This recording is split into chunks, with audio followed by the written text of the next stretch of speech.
Hello everybody, Ellie here for WhoCulture. Another week, another round of Doctor Who tidbits for you. As usual, there will be timestamps in this video, so jump around to the things that you want to learn about. Let's begin. Of course, another week, it means another week of Strictly Come Dancing, where Alex Kingston, aka Riversong, the best character, is a contestant this year. This week, unfortunately, she did struggle a little bit, and I felt so sorry for her. By no means was the dance bad, but it was the first dance where you could tell there was a lack of confidence. And she did struggle with the Paso Doble this week, and her scores actually weren't bad compared to a lot of scores. They weren't bad scores, but for her they were some of the lower scores. She was towards the bottom of the leaderboard this week, and she did get rather upset about it. But we need not worry, because although she did get into the bottom 4, she did not have to perform in the dance-off. She was safe from the dance-off, living another week, surviving another week to dance again. So let's all rally together, make sure we keep voting. In fact, you know, she was never in any danger of being in the dance-off, but it was scary. There was a moment there where we got a bit concerned. But she has survived another week, and I can't wait to see what she brings next week. Have the confidence in yourself, Alex. You can do it. You've got this. Of course, you can vote. Voting opens after the last couple dances. You can do so via the BBC Strictly website. So the first little tidbit I want to talk about revolves around the war between the land and the sea, and more specifically when we are going to get these episodes. Now, a couple of weeks ago it was announced that the war between the land and the sea would be releasing on the BBC and on BBC iPlayer at the end of this year in December 2025, and then on Disney Plus in 2026. We still don't know when that means. When in December we're going to get those episodes. Is it going to be from the beginning of December, weekly? Is it going to be all in one week around Christmas time? We do now have maybe some hint as to when we might receive them, because actress Mae Mack, who stars in The War Between the Land and the Sea, recently spoke at Norwich University and revealed that the show will be on the BBC at, quote, the end of December. So I think that maybe lends a little bit more credibility to my theory that it's going to span over New Year. So I think that we're going to get the episodes either maybe 24th, 25th, 26th, 27th, 28th of December, all in one long 5 consecutive day run. Or they're going to air just after Christmas, and it will be the 5 consecutive days that ends on New Year's Day. The only downside of that I can see is that obviously it will then be competing with Stranger Things, the final episode of Stranger Things, which will be airing or releasing on the 1st of December? 1st of January as well. So who knows, but end of December is what we're hearing here. But as we know from history, sometimes people say things and they don't actually know the information. So pinch of salt, but looks like maybe towards the end of December. And of course, make sure that you are subscribed to the channel, because we will be covering those episodes just as we cover the main show itself. We'll have ups and downs for all those episodes. We'll have discussions about all those episodes. Now, if they do all release in 5 consecutive days, I'm not entirely sure how that's going to look in terms of when those videos will be releasing in relation to the episodes, but just be sure we will be covering them, even though we haven't quite figured out how we're going to work that out yet. But we'll get there. By the time the episode's there, we'll know what we're doing. The next tidbit I want to talk about is some deleted scenes from season 2 that have surfaced. The first deleted scene is Ruby and Conrad, and it's Conrad meeting Ruby's family for the first time. So Carla is there, then Louise turns up, and of course Cherry Sunday steals the show yet again, turns up, is flirting with Conrad. Ruby is obviously mortified. Her whole family is there. She's like, well, what a coincidence that Louise has turned up. It doesn't really bring anything to the table. You can see why it was maybe a scene that was chosen to be cut from the final episode, but it was nice and fun. As always, it's great to see Cherry stealing the show, so it was a nice little addition, but as I say, you can see why it was perhaps removed from the episode overall. The second scene, however, I do feel like should have remained in the episode. This is a scene which parts of it you will recognise because it kind of was chopped into the final episode, but it's the scene where Belinda first enters the TARDIS in the very first episode, The Robot Revolution. This is a scene that I feel as though, as I say, could really have aided the season overall, Belinda as a character overall. We spoke a lot when we were discussing season 2 about how there really felt like there was a lack of character moments, kind of quieter moments just with the characters talking in the TARDIS, building that relationship, developing the personalities of these different characters. That's something that was really lacking. And the downside of that is you got to the end of season 2 and I didn't really feel like there was much development of the relationship between the Doctor and Belinda, the Doctor and Ruby, Belinda as a character overall, apart from, the whole storyline that was changed in the last 10 minutes of the final episode.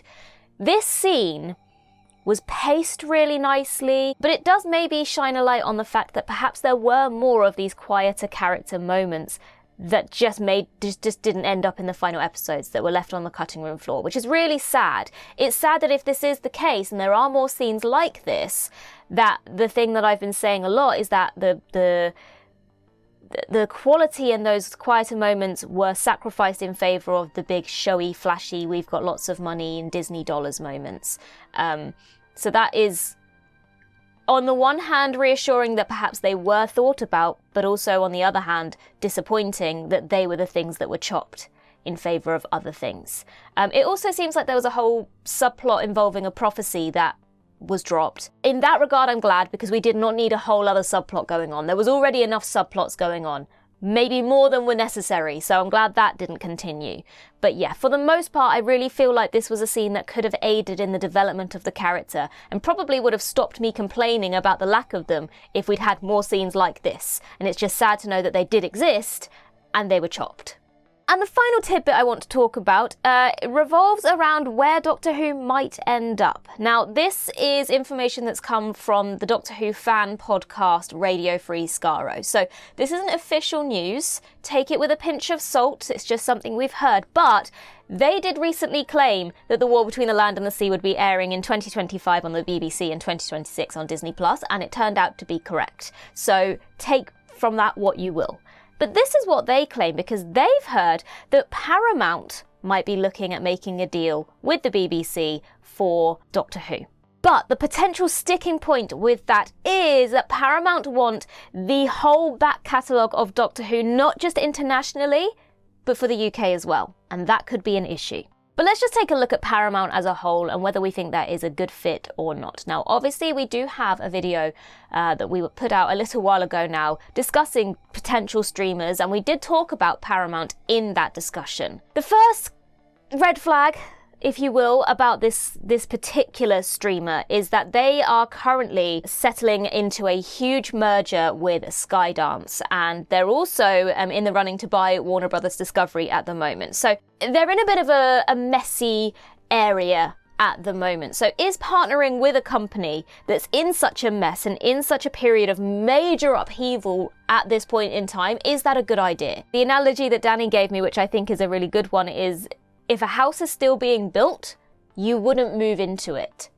This deal is still very much in the early stages. Things are very much up in the air. Does that feel like a safe space to send Doctor Who? Or is Doctor Who going to suffer for moving into a place that is just in a complete and utter mess at the moment?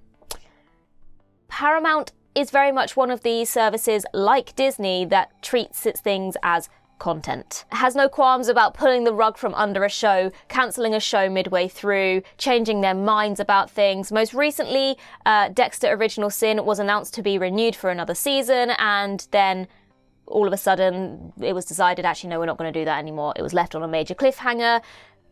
Confirmation was made, and then they pulled out of that deal. Star Trek Prodigy was in post-production for season 2 and was cut like that without it even allowing it to be finished. Luckily, they allowed it to be shopped around, Netflix picked it up, and season 2 was allowed to air, but they had no qualms with just dropping Star Trek Prodigy right in the middle of production of the second season because it suited them financially or for whatever reason. So do we want that to happen with Doctor Who? Do we want Doctor Who to go to a streamer yet again where they don't prioritise the show and think about the legacy of the show and what that show means and have no issues with just dropping it if they don't think it's working? Now, what I would hope is that the BBC have learned something from the deal with Disney and aren't going to go down that same route again. The BBC understands how important Doctor Who is and that it's more than just content. Only recently has this whole idea of absolute content been a thing. Doctor Who is so much more than that. It's a British institution, okay? So to just consider it another thing that you'll try it out, and if it doesn't work, you'll just drop it. That's not what we want to happen again. And as I said in our video last week, I really, really, really hope that the BBC prioritises that and the substance and the longevity of the show and all of these things that are so important to Doctor Who over the money. Obviously, a deal may need to be made, especially in terms of distribution, global distribution, but please learn from your mistakes.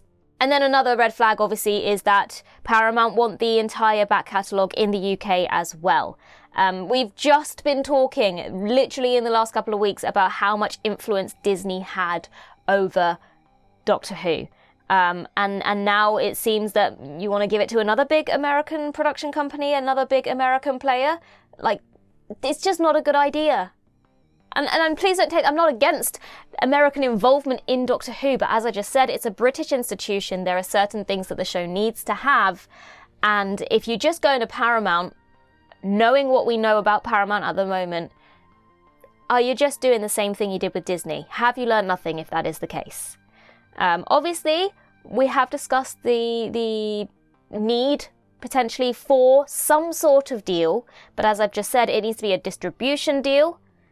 Hopefully the BBC have learnt that. A distribution deal so that Doctor Who can still air to people internationally, globally, not just in the UK, but not a deal that means that a big American production company has a massive influence over the stories that are told, over how it's produced, over things that will fundamentally change what Doctor Who is.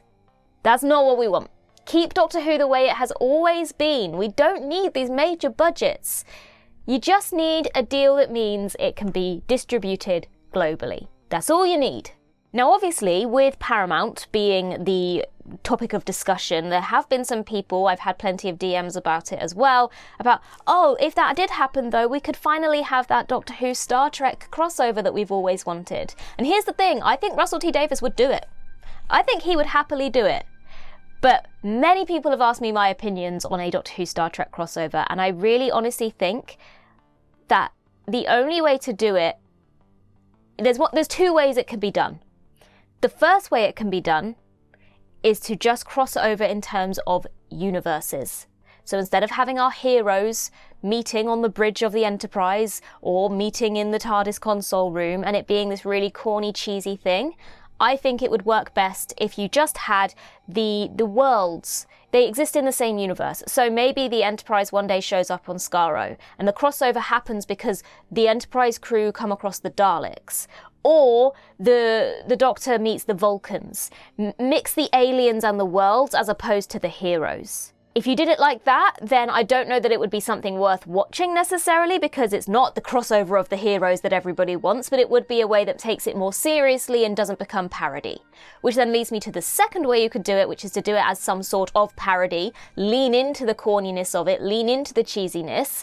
But if that's the case, then it's not going to be very serious. And we've already had a few comments on Doctor Who being a bit of a parody of itself lately. So we don't really want to go into that area. If you're going to do it, either do it as a intended parody or do it in a way that will people really be that interested in it if it's just going to be a more subtle crossover. That's my thoughts on it. Obviously, with a Paramount, if both shows were owned by Paramount, it's something that could likely happen. But do let me know in the comments down below your thoughts on the few things I've discussed here. What did you think of the deleted scenes? And more importantly, what do you think about Paramount as a choice for a potential streamer deal for Doctor Who? In the meantime, I've been Ellie for WhoCulture, and in the words of Riversong herself, goodbye, sweeties.